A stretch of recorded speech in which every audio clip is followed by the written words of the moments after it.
Hello, तो हमारा जो आज शेयर रहने वाला है वो है जी एंटरटेनमेंट इंटरप्राइजेस लिमिटेड। अब आज शेयर में क्या हुआ, 12% अप्रॉक्स चढ़ गया शेयर, 12% चढ़ गया शेयर।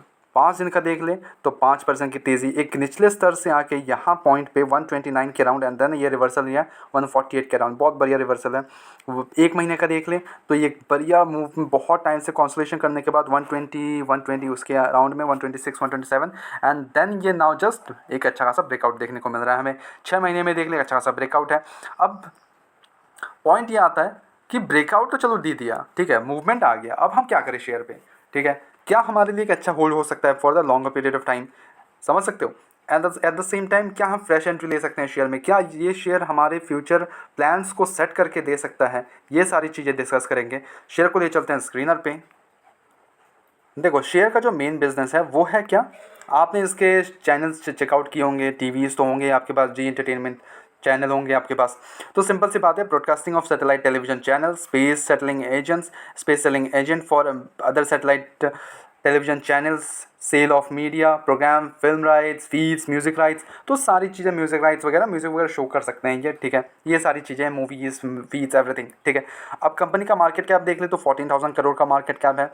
करंट प्राइस 150 का है, 164 का हाई लगाया था, उसी के अराउंड पहुँच चुका है, ठीक है। स्टॉक का पी देख ले तो 18 का है। इंडस्ट्री पी अप्रॉक्स उसके पास ही आ रहा है शेयर, ठीक है। आर देखे तो बहुत ही कम है, ठीक। आर ओनली 9% का है, हालांकि आर और कम है, 6.5% approx.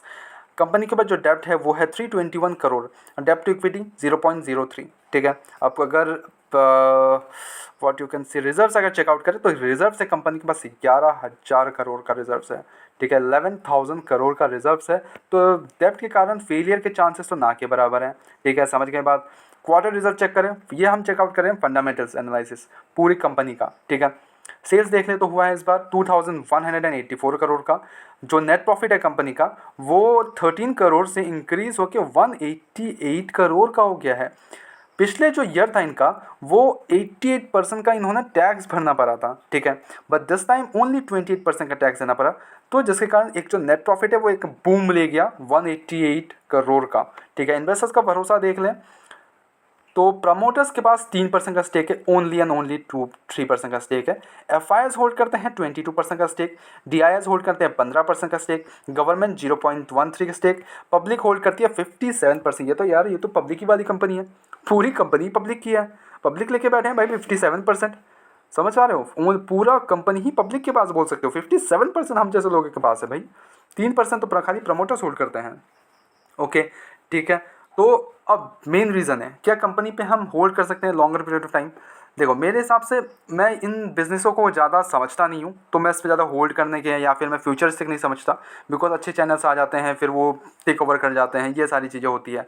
At the same time मैं बोलूँगा एक अच्छी कंपनी से अगर ऐसा हो सकता है तो you can go for it, ऐसा कोई इशूज़ नहीं है। बट मैं चाहता हूँ मैं अपने पोर्टफोलियो में वैसे ही शेयर्स रखूँ जिसमें मेरे पैसे in the longer period of time के लिए बने।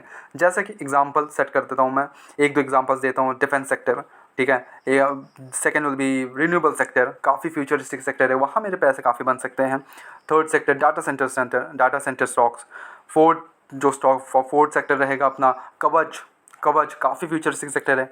सिक्स अपना आप पकड़ लो EMS सेक्टर, यानी कि द वेस्ट मैनेजमेंट वाला सेक्टर, वहाँ पे पैसे बन सकते हैं। बट ये सारी कंपनीज ऐसे होते हैं, प्रॉफिट बुकिंग करो, आपने कमा लिया अच्छा खासा, देन गो फॉर इट, अच्छा खासा बस निकल के अच्छे शेयर्स को पकड़ो, होल्ड कर सकते हो, वैसे का चीज़ों के लिए, ठीक है। But if you want to go then go for it, ऐसा कोई बाय एंड सेल रिकमेंडेशन बिल्कुल भी नहीं है, ओनली सजेशन है, ठीक है। इट इज़ अ सजेशन, आप अपने हिसाब से चेकआउट करो, आपको कौन से सेक्टर्स में इन्वेस्ट करने हैं वो आप पे डिपेंड करता है ऑब्वियसली, ठीक है। योर्स मनी तो आपके डिसीजन होने चाहिए। बट मैं बोलूँगा मेरे हिसाब से तो मैं इस पर ऑब्वियसली नहीं हूँ, बिकॉज मेरी ये पल्ले नहीं पड़ता, ठीक है। आपका क्या व्यू है कमेंट कर देना। ऐसे रेगुलर अपडेट्स के लिए चैनल को सब्सक्राइब करो, वीडियो को लाइक करो।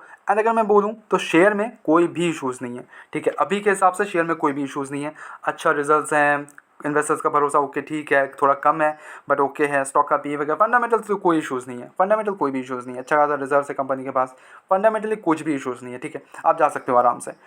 ऐसे रेगुलर अपडेट्स के लिए चैनल को सब्सक्राइब करो, वीडियो को लाइक करो। मिलते हैं नेक्स्ट वीडियोज़ में।